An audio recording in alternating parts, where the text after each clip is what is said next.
media-media internasional, apakah itu di majalah Time, di majalah Newsweek, dan majalah-majalah terkemuka di dunia, apakah itu di televisi-televisi, bahwa perihal penandatanganan perdamaian damai yang dilakukan pada tanggal 13 Oktober masih bulan ini, yang digagas oleh menantunya Donald Trump, seorang Yahudi, Bapak Ibu Saudara, itu ditandatangani oleh sekitar 8 negara ditandatangani, yaitu terdiri dari Israel, Hamas, mungkin mewakili Palestina, kemudian Mesir, Turki, Uni Emirat Arab, Amerika, ada 2 lagi saya lupa, Bapak Ibu Saudara. Itu ditandatangani, ada 20 butir perjanjian yang mereka tandatangani untuk menghentikan perang di Gaza. Jadi masing-masing adalah 20 kan, Israel menarik mundur tentaranya, Hamas tidak lagi melakukan serangan, dan seterusnya. Sandra-sandra yang ditawan oleh Hamas dikembalikan, sebaliknya Israel juga mengembalikan, dan seterusnya. Ada 20 ya, ada daftarnya saya carikan begitu saudara-saudara. Dan yang ke-20 itu isinya mengatakan akan terbuka perjanjian damai yang lebih luas, kan begitu. Nah, para pengamat eskatologi, pengajaran akhir zaman, mulai mengaitkannya dengan Daniel 9 ayat yang ke-27. Ada 2 penggalan itu. Penggalan pertama itu berbicara tentang seorang, tapi di situ dikatakan raja, ya. Raja itu meneguhkan kembali perjanjian itu dengan banyak orang. Nah, perjanjian itu telah dikonsep pada tahun 2020 bernama Abraham Accord, perjanjian damai Abraham, yang menyertakan 3 keturunan Abraham, Yahudi, Kristen, Islam, kurang lebih seperti itu. Nah, itu tertahan sejak tahun 2020 setelah Donald Trump selesai menjadi presiden di periode pertama kemarin itu, kan begitu. Nah, rupanya diam-diam si Jared Kushner ini, menantu Donald Trump ini, terus melakukan hubungan diam-diam dengan pemimpin-pemimpin negara-negara Arab, kan begitu ya. Nah, jadi ada telepon, kan begitu, ada, ya maksudnya melakukan telepon antara, kan dia tinggal di Amerika, kan begitu, dari Amerika ke mana? Ya, ke Timur Tengah begitu ya, ke Mesir. Kadang dia mengunjungi dengan pesawat jet pribadi gitu, diam-diam. Jadi dia rupanya selama Biden presiden, si Jared Kushner ini terus melakukan komunikasi dengan mereka. Nah, tiba waktunya ketika Donald Trump kembali menjadi presiden, disitulah dimatangkannya konsep daripada perjanjian damai tersebut.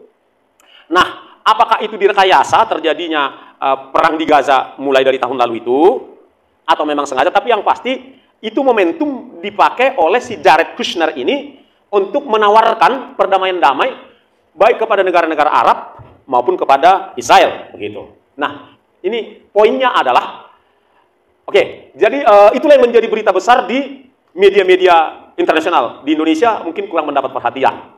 Ya, kurang mendapat perhatian. Tetapi bagi politisi, dunia sekuler, dan juga dunia rohani, kekristenan, itu menjadi menjadi berita yang disorot, ditelaah, diamati secara serius. Kenapa? Kan begitu. Kenapa? Karena selama ini tidak ada satu orang pun yang berhasil memperdamaikan orang ini. Tapi kok seorang anak muda, relatif masih muda, usianya masih 44, wajah imut-imut, dan begitu ya, kok bisa pula membuat luluh hati daripada pemimpin-pemimpin Arab ini yang begitu dendam kepada Israel, kan begitu kan? Jadi dijulukilah itu adalah sebuah upaya ajaib, ya, upaya perdamaian ajaib, dikatakan seperti itu. Yang membuat dari pihak gereja, dari pihak orang Kristen menyorotinya, ini kok bisa, kan begitu ya? Kok bisa? Sedangkan si Benyamin Netanyahu selalu mengeluarkan kata-kata diplomat yang menekan, kan begitu kan? Mengancam, gitu kan? Tapi ini diam-diam, senyap, bisa mengumpulkan mereka di Sharm el-Sheikh di Mesir tanggal 13 bulan ini. Jadi itu di Mesir itu, tahu Sinai ya, Sinai. Jadi kan Mesir itu bagian timur dari Mesir itu kan ada persis di teluk apa namanya? Disitulah ada satu kota wisata namanya Sharm el-Sheikh. disitulah diam-diam ditandatangani tanpa gembar-gembor, saudara-saudara. Nah, ini ajaib, kok bisa tiba-tiba? Apakah karena konsepnya berterima bagi semua pihak, atau apa gitu? Kan gitu, saudara-saudara. Nah, jadi yang menjadi sorotan daripada pihak pengamat eskatologi, pengamat akhir zaman adalah jangan-jangan gitu ya, jangan-jangan ini menggenapi tulisan atau nubuat Daniel di pasal 9 ayat 27. Dia meneguhkan kembali perjanjian itu bagi banyak orang, bagi banyak pihak. Itu penggalan pertama. Nah, di penggalan kedua dari ayat 27 tersebut, tapi 3,5 tahun kemudian, kan begitu? 3,5 tahun kemudian, orang itu akan menghentikan ibadah bangsa agama Yahudi di Bait Allah. Bait Allah itu kan belum dibangun sekarang. Pertanyaannya, apakah ini sedang dibolehkan, disetujui? Tapi saya baca di dalam perjanjian itu tidak termasuk. Tetapi ada kemungkinan di negosiasi berikutnya itu mungkin disetujui oleh pihak-pihak Arab bahwa Israel disetujui untuk membangun Bait Allah itu. Nah, itu pertanyaan, salah satu pertanyaan. Pertanyaan berikutnya, kalau betul dia adalah orangnya, ya kan? Dia adalah antikristus, memenuhi syarat enggak? Kayaknya sih banyak syarat yang dia penuhi. Satu, dia adalah orang Yahudi. Dia memang ditahbiskan oleh rabi-rabi Yahudi sebagai salah satu orang penting di kalangan agamis Yahudi, kan begitu kan? Nah, itu salah satunya. Yang lain kecerdasannya, kan begitu. Yang ketiga kemampuan diplomatnya. Nah, dia tidak menggagas sebuah peperangan, tapi perdamaian, kan begitu kan? Nah, kalau betul, ini kan kalau nih, bisa jadi iya. Tapi kita masih pakai kalau, belum berani memastikan. Tapi kelihatannya ada banyak syarat yang dipenuhinya sebagai antikristus. Kalau betul ditandatangani Oktober tahun ini, 3,5 tahun dari sekarang, berarti tahun pertengahan 2028, kan begitu, dia akan hentikan ibadah bangsa Israel itu di Bait Salomo yang sedang akan dipersiapkan itu, dia hentikan itu. Nah, barulah dia menyatakan diri bahwa dialah antikristus, kan begitu. Nah, sebelum dia menyatakan dirinya antikristus, 2 Tesalonika 2 ayat 7 dan 8, kan begitu, mengatakan bahwa disingkirkan dulu yang menahan. Yang menahan itu adalah Roh Kudus bersama, satu paket, Roh Kudus dengan gereja, dengan orang Kristen, murid Kristus sejati, mempelainya yang sejati. Inilah yang menahan si antikristus itu menyatakan diri. Tetapi kalau pertengahan 2028 dia menyatakan diri, berarti sebelum itu, persis sebelum itu, artinya ya kita nggak berani mendahului Tuhan, tapi ketika fakta-fakta mulai nampak di mata kita, kita mulai berpikir, jangan-jangan, kan begitu kan? Tapi yang pasti, kepastiannya adalah 2 Tesalonika 2 ayat 7 dan 8 mengatakan, diangkat dulu, terjadi dulu pengangkatan, baru si antikristus menghentikan ibadah bangsa Israel dan menyatakan diri, dialah yang akan menjadi penguasa tunggal di bumi ini untuk 3,5 tahun. Nah, poinnya kalau betul, nah ini kan, ya kalau betul kan, dia, ya kita dari sekarang udah tahu dong bahwa udah nggak lama lagi waktunya. Kalau ya, masih kalau ya, karena kita harus masih mengamati. Kita nggak mau overthinking juga tentang hal itu kan. Itu yang saya ingin bagikan kepada Bapak Ibu Saudara yang ada di tempat ini dan termasuk yang mendengarkan video ini. Jangan-jangan betul dia, ya kan? Jangan-jangan betul. Itu dia. Ya kalau nggak betul, tetap kita akan setia menantikan kedatangan Tuhan. Kita akan tetap mempersiapkan diri kapanpun pengangkatan terjadi, kan begitu. Tetapi kalau betul, kita udah lebih siap.